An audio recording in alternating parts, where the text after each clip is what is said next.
Hello and welcome to Leaf Taken. I'm Nika.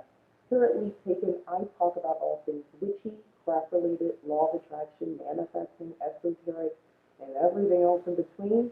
And today I would like to talk about building a complete magical practice, a tradition, if you will.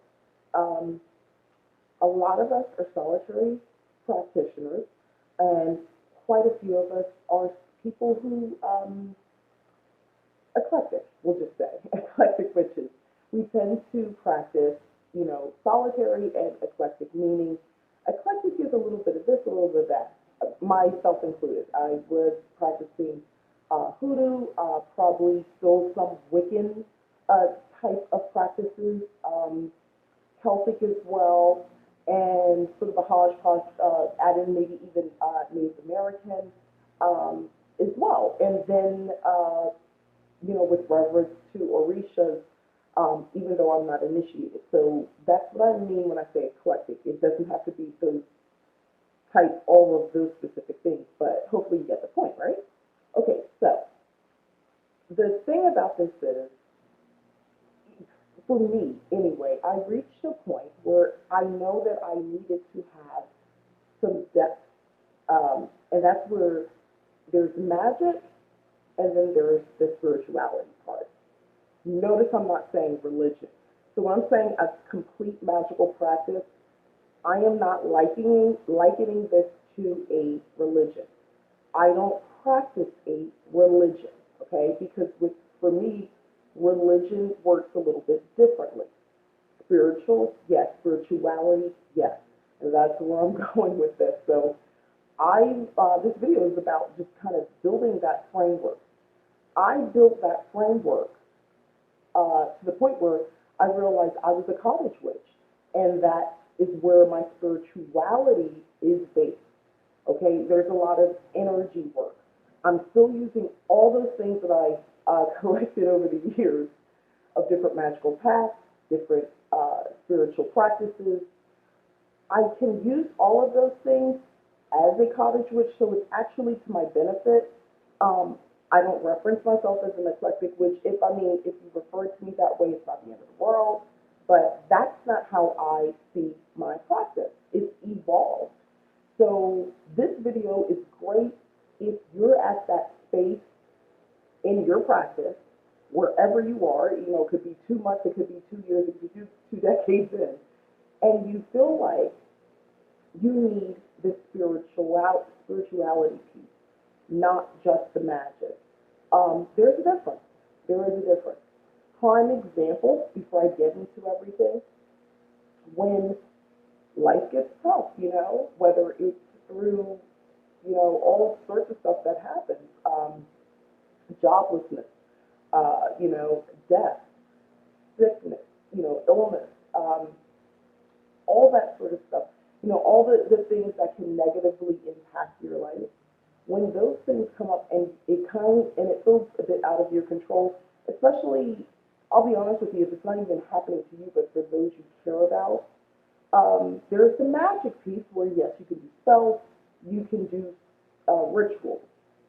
And I know you're probably thinking, well, aren't rituals spiritual? They can be. But remember, I'm talking about building a complete practice. So it is very possible that you kind of run into obstacles. Honestly, I think that's where a lot of people jump ship off of witchcraft, off of the magical system that they're practicing.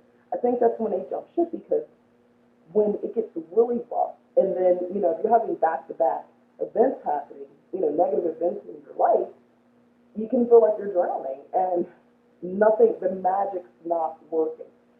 Because, after a while, things take their toll. If you're going through, a death in the family, and you're getting a divorce, and you've got to change jobs, and you've got to move out of your place, and, I'm just thinking of a bunch of things that could happen all at once. My point is, you're going to want something, you need an anchor. You need that life preserver, and that's what I'm about to get into now. So, thoughts to consider. Are you even looking for spirituality? Some people perfectly fine the way they practice, basically just with magic, and that's okay. But if you are looking for something with more depth, Here we go. So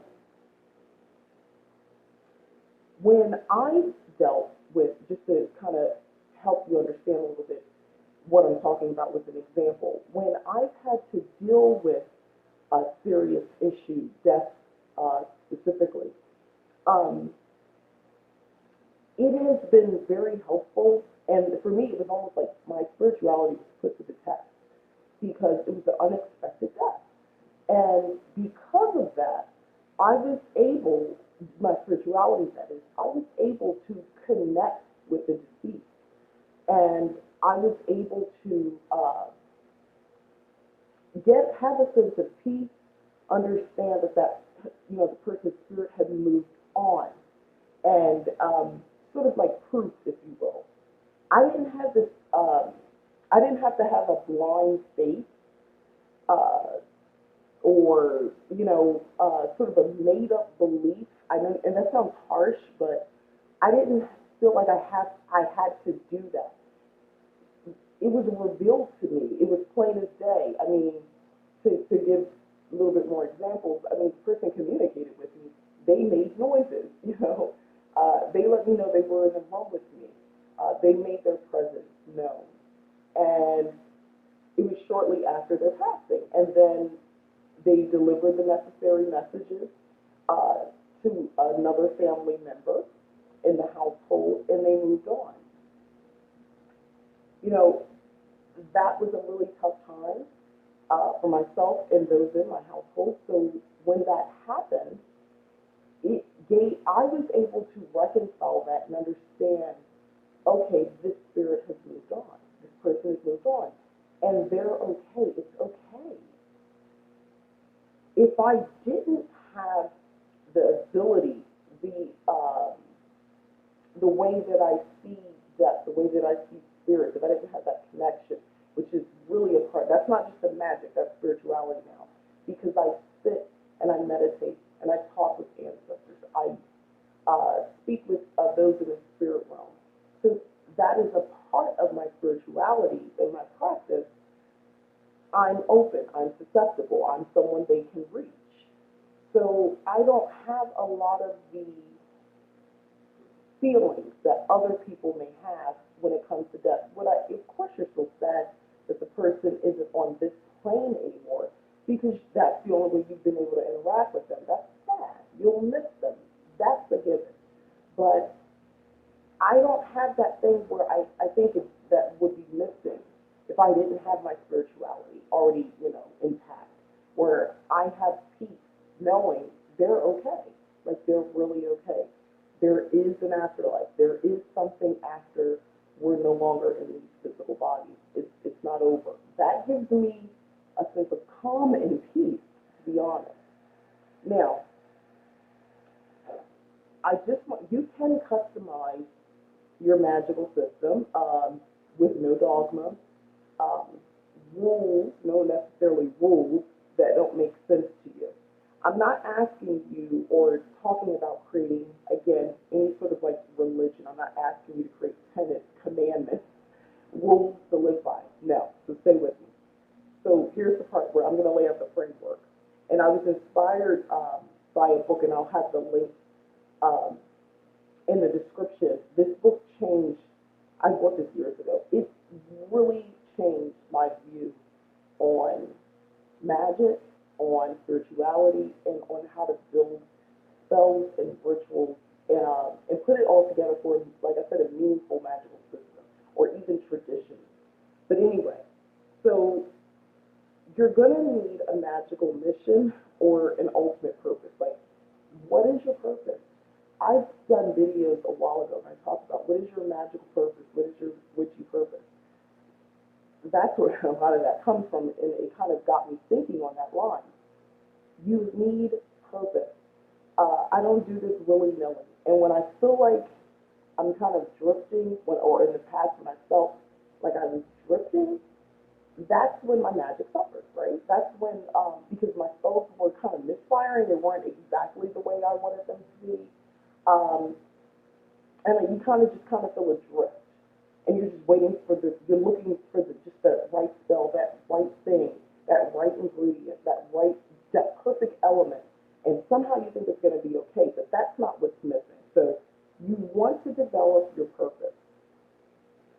Now let's talk about a body of magic. So, okay, spells, charms, etc., that sort of stuff.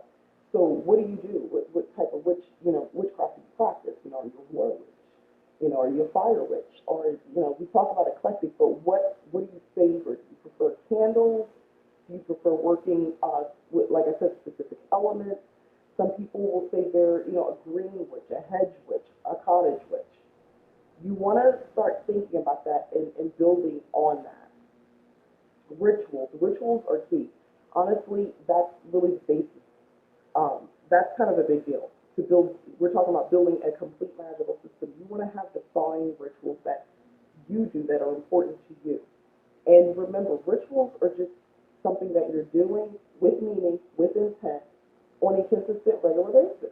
So whether it's a morning prayer, to your goddess, whether it's writing down in your dream journal every morning, whether it's doing a coffee or tea spell first thing in the morning to speak over positive intentions, whether it's asking ancestors for, pouring out water in the morning for your ancestors, whatever the thing is. And I'm just using the morning as an example, but that's your ritual. Build that into your practice. Then there's traditions. Do you have any traditions? You would be surprised at the number of practitioners, witches specifically, who really don't have any traditions. They don't really, and that's okay because I understand everybody doesn't, certain things don't resonate with them. So they just don't have traditions. If none of the traditions you've come across, you've read about, if they don't jive, create your own. I'll have a video about creating traditions soon. Because I realized a lot of us kind of struggle with that. I know I did for a good amount. It felt fake. It felt put on, performative, even if it was just for myself as a solitary witch. So I avoided it. I'm an authentic person, and I don't like being fake or doing things, just to go through the motions. This is supposed to be a freeing experience, right? So creating your own traditions, if you don't already like existing traditions to put into your magical system. Spiritual philosophy. What is your philosophy? If you're not sure what I'm talking about, think of it like this. Staying on the theme of death. All right, so what is your philosophy? What's your spiritual philosophy on that? I know a controversial subject has come up, especially in the witchcraft community that I've seen online. DMX, he has passed on. May he, rest easy. There has been conversation on, because of the way he's lived his life, supposedly, I don't know that man personally, so I can only go by what I've heard and what I've seen. But, he clearly struggled, with his own addiction and other issues. Um, he had a lot of children. I believe it's 15 or more, from my understanding. And if you ever watch a Jan Liffick's My Life, and there was an episode where he was on there and his sons, and one of his sons and his wife, and that was the whole thing. And that was really sad to watch. They really didn't come to any real resolution at the end of that show. And that one, I remember feeling really bad for everybody involved, himself, the wife, and his son.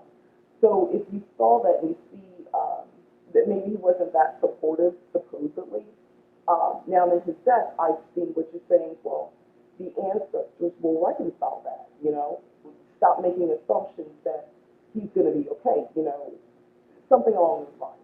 Honestly, that's the way what I believe as well, not specifically about him, but I feel as if you, I don't think we have to worry about, because I know a lot of people get concerned about, well, my ancestor was a child molester, or my ancestor, I don't know them, or they were not good people, from what you do know of them, for whatever reason. I don't think me on this plane, I have to be concerned about that. When spirits pass on, I do believe there's a check and balance. Ancestors are not just your grandma. And I think a lot of us kind of got, I'm on a tangent on that, but I think a lot of us kind of got to get out of that. We really think it has to be people we know, because we're used to seeing things online where people have a picture of somebody that passed and, their favorite whatever on the altar. It's okay if you don't have a picture, whatever whatever resonates, they usually tell you, to be honest, um, resonates as something that stands in for ancestors, that's fine. It could be a bouquet of flowers and water and some other element, that you see as your ancestor altar, and that's, the place where you maintain, and that's where you go and speak with them and so forth. So I think in my spiritual philosophy, my ancestors reconcile that. That's not something I have to be concerned with. Yeah, so as I was saying, I'm sorry I cut off for a moment, but as I was saying, I believe my ancestors can reconcile that. I don't think I need to be concerned about that. So that's one of my spiritual philosophies, okay? You can have all types of spiritual philosophies. That's where, I can't tell you what your philosophy is. That was just an example, but ancestral work is a part of my practice, so that kind of means a lot for me to have developed that and come to that understanding. So you're going to want to have that, define that. By the way, all the things I'm talking about, you're going to want to write this stuff down. Maybe you want to have a book explaining your magical system. And you're probably wondering, well, if I'm the one using it, why would I have to do that? Well, you never know when you might need to reflect. You might need to go back because life can be challenging, especially for those connected to the spirit world, especially for those who are practicing magic, especially for those who have the ability to manipulate energy. One, we're going to see things coming that others can't. We're going to feel things because most of us are probably a lot more empathetic than others. So, yeah, things can hit us a lot harder. Okay, so moving on, magical theories. Yes, what are your magical theories? That's where magical theories, let's think about fairies, for instance. Not everybody, that's their cup of tea, but what are your magical theories about that in your experience? Prime example, as I've mentioned for the probably 12th time, I'm a cottage witch. So magical theories for me on the energy of the home. I believe that the home's energy with the inhabitants, with the magic that is practiced, with the energy that's here, it has to be balanced. And I believe that if it's not balanced, I think that the energy in the home maybe can work against you. But most times, if you're aware and you're actively practicing to keep the level of balance in your home through purification, cleansing, protection work, and so forth, and the continuation of practicing in your home altars and maintaining those spaces, it can be beneficial. It can even boost your magical working. So that's one of my magical theories. Okay? Now, magical development. Magical development is broad. It's a broad statement, but basically, and I should probably, so it's magical development and then psychic development. Magic development basically is meaning, it's taking the theory a little bit further. I'll use myself as an example. That's the best way to explain. So there, outside of rituals and things like that, I understand how my magic and the things that I do work. I understand I have to raise energy. I understand that energy that I've raised has to be transformed or coded into maybe an object, like a candle, whether I'm infusing my intentional energy into herbs, let's say kitchen magic perhaps.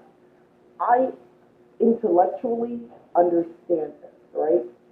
This is something I've developed, this understanding of how the magic works. And it's important that you understand that because you kind of need to know, you're going to want to know how the sausage is made. The sausage is made when it comes to magic. It's important because you need to believe it. So there has to be some understanding. Now, from that point, you can begin to expand. So if I know that I can code or transfer, the the energy that I raise into a specific object, or like I said, or let's go with the herbs, to blend in now with the essence and the energy that are in the herbs. Now I've developed, my magical development is even further because I now understand that I can now, and now that, what I see in my mind's eye is my intention that I transfer. My energy is now swirling with the energy and the essence of these herbs, because they're organic materials, right? And they have their own essence and their own energy. So now they're culminating, they're together, it's active. And the next step is to now send that energy out into the universe, the ethers, and carry along my intention with the energy that I raise and the power of the plant, the herb itself, right?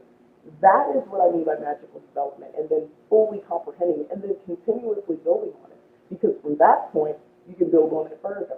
Okay, so now that it's out into the universe, the ethers, and so forth, well, everybody else's energy is out there as well.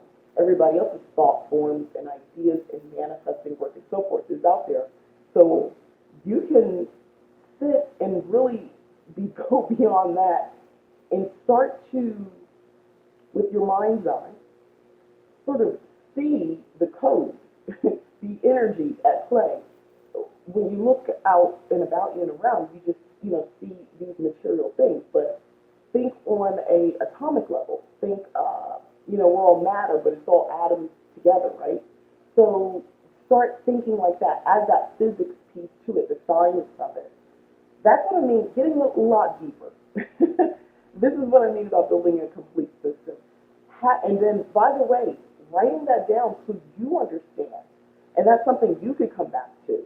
So you're fully aware, engaged, and aligned with the magic that you're working and how it works. And that's powerful, by the way. Now, same goes for psychic development. So that's something you're going to want to work on. I think everybody has the ability, because I think we're all intuitive on some level. It's just a matter of you trusting your intuition. It starts with just trusting your gut. Those little nudges, those little nagging feelings that something's not right, or it's okay to go a certain path. A lot of us, women specifically, we know when these guys are probably, trying to pull the wool over our eyes. A lot of us ignore that for the sake of whatever, to be with the person or so forth, right? So forgive the beeping in the background if you heard that. But you can hopefully get what I'm saying. So that's just, a small example, but you want to start to develop that. You want to go deeper into it, kind of like I just did with the magical development. You want to go a step further. For that, that's a big deal. If you're struggling with the intuition piece of it, I would suggest Intuitive Magic. That's a great book. I did a video of review on that. I think that's a great book to help step by step to get you to the point where you can start to trust your intuition.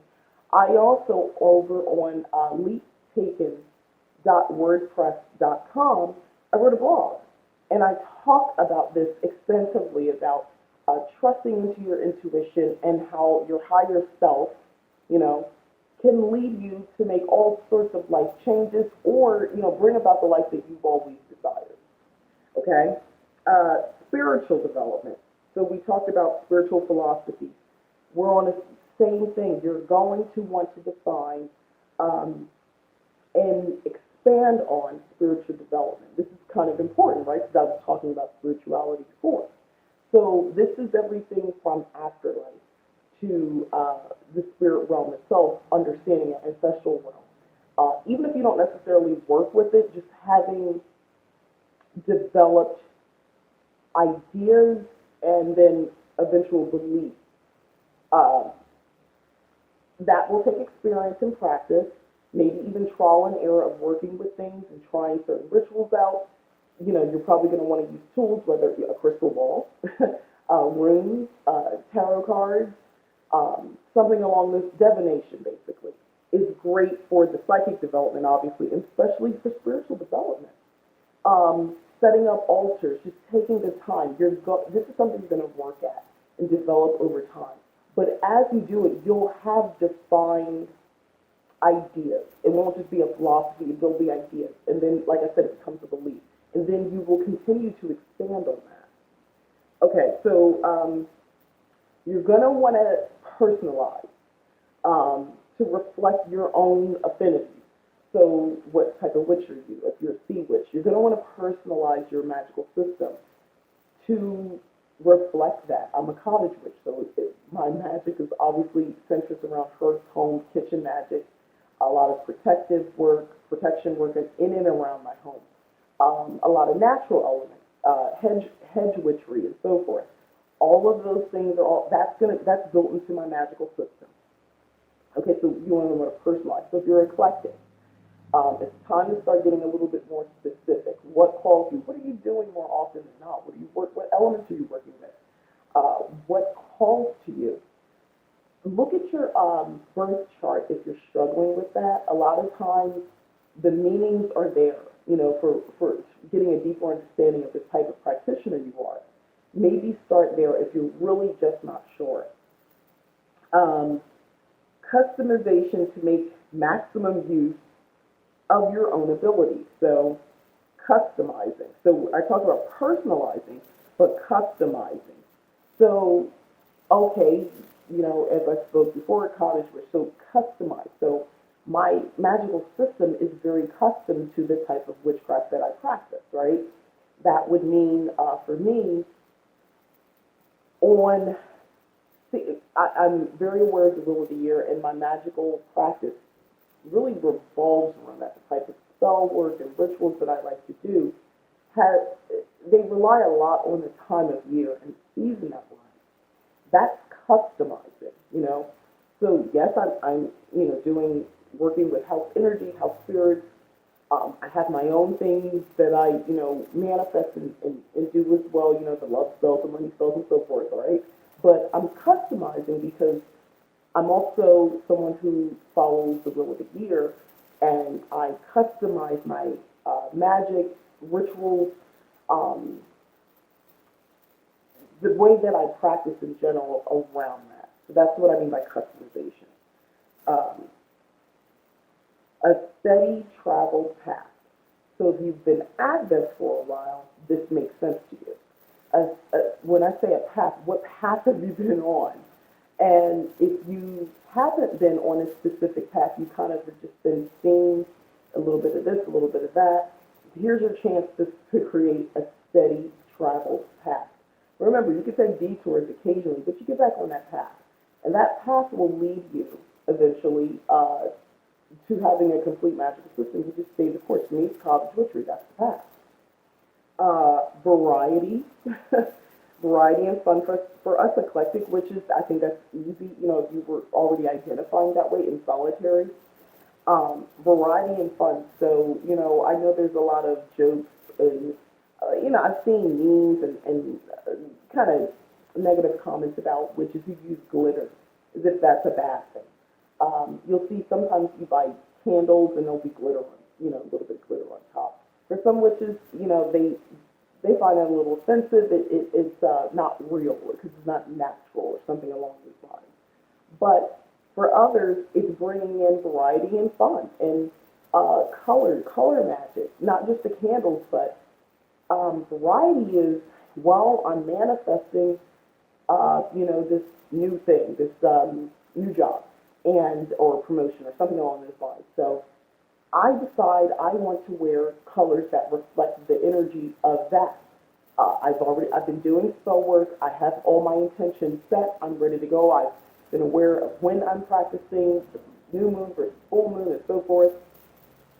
So for the rest of the week, I'm going to wear these colors to represent it. To everyone else, you just have on green that day, or you're wearing more red more often, or something along those lines.